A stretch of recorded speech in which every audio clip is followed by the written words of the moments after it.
Ah, le teen movie, un genre bien clivant, bien comme il faut. Il est un peu comme les comédies musicales ou les Disney. On adore ou on déteste. Mais surtout, on le place très souvent dans la catégorie des plaisirs coupables. Pourtant, certains de ces films ont bercé notre jeunesse, et pas que d'ailleurs, et sont pourtant bien plus profonds derrière l'apparent vernis rose bonbon qu'on lui prête. Apparu dès les débuts du cinéma, le film ayant pour cible principale le public adolescent et jeune adulte a surtout explosé à partir de la deuxième moitié du XXe siècle.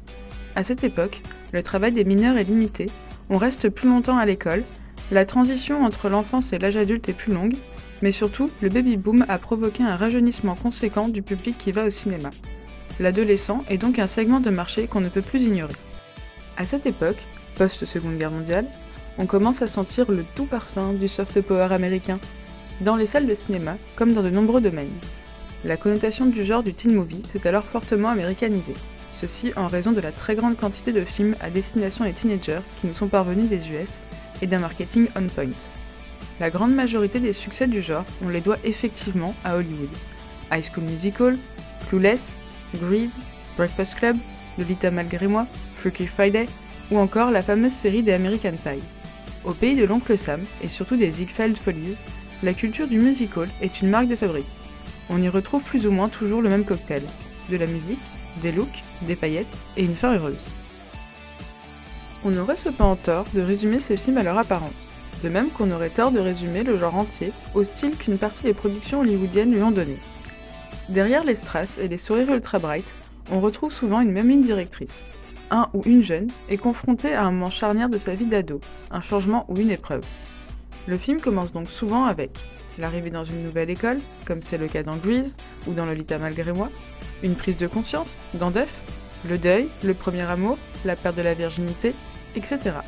On retrouve aussi beaucoup les questionnements à l'entrée en dernière année de lycée. Bref, la liste de ces questionnements est longue. Extension sur le grand écran de la littérature young adulte, l'objectif est le même, accompagner la ou les protagonistes dans les changements qui jalonnent son passage à l'âge adulte ou les épreuves qui le construiront en tant que personne à part entière. Et par extension, s'adresse à n'importe quel moment difficile de la vie, qu'on soit ado, jeune adulte ou adulte tout court.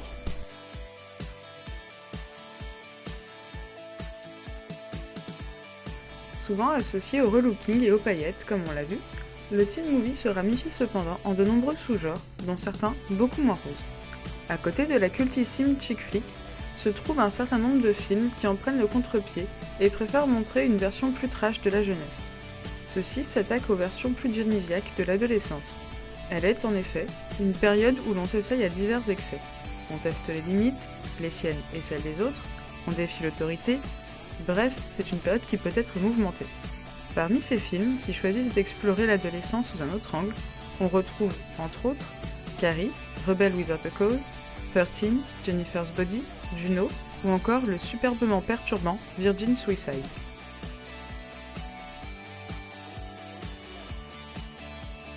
Les protagonistes sont ici confrontés à leur côté sombre et à celui du monde, et surtout à la nécessité d'accepter celui-ci. Un univers beaucoup plus dark qu'un High School Musical, mais dont le fond reste cependant le même. Apprendre une leçon, passer au niveau supérieur, surmonter une épreuve, continuer sa construction en tant que personne, etc. Le teen movie, bien que souvent réduit au rang de divertissement bubblegum romantique ou enfantin, possède plus de saveur qu'il n'en a l'air. Au fil des années, il s'est étoffé de nouveaux discours, de nouvelles visions et surtout de nouveaux thèmes. L'objectif n'a cependant pas changé. À l'image des contes de fées de l'enfance ou des sagas young adultes, on cherche ici à explorer les épreuves et les réflexions qui passent par la tête du protagoniste au moment de ce qui s'apparente à une sorte de rite de passage, voire à convoyer un message, ou même, n'ayons pas peur des mots, à s'identifier au personnage. L'adolescence en tant qu'ère du changement et de la contestation figure un bon décor pour explorer des thèmes pourtant universels. Clueless ou Breakfast Club s'attache à montrer qu'il ne faut pas se fier aux apparences. Les personnages les plus caricaturaux ne sont pas aussi manichéens. Jamie nous apprend à être qui on veut malgré le regard des autres. Duff nous dit que la beauté n'est pas unique. Avec le temps et la déconstruction de certains codes et autres censures, ces thèmes se sont d'ailleurs étoffés.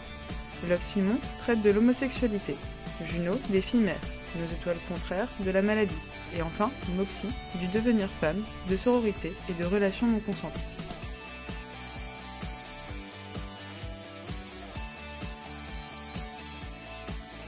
Le teen movie a donc beaucoup plus à offrir qu'un simple moment de divertissement. Certes, il est bien souvent divertissant, mais il est aussi réconfortant, philosophique, thérapeutique et même un objet culturel de premier plan, en ce qu'il constitue une fenêtre ouverte sur les questions qui agitent les ados, jeunes et moins jeunes, sur eux-mêmes et leur place dans le monde qui les entoure.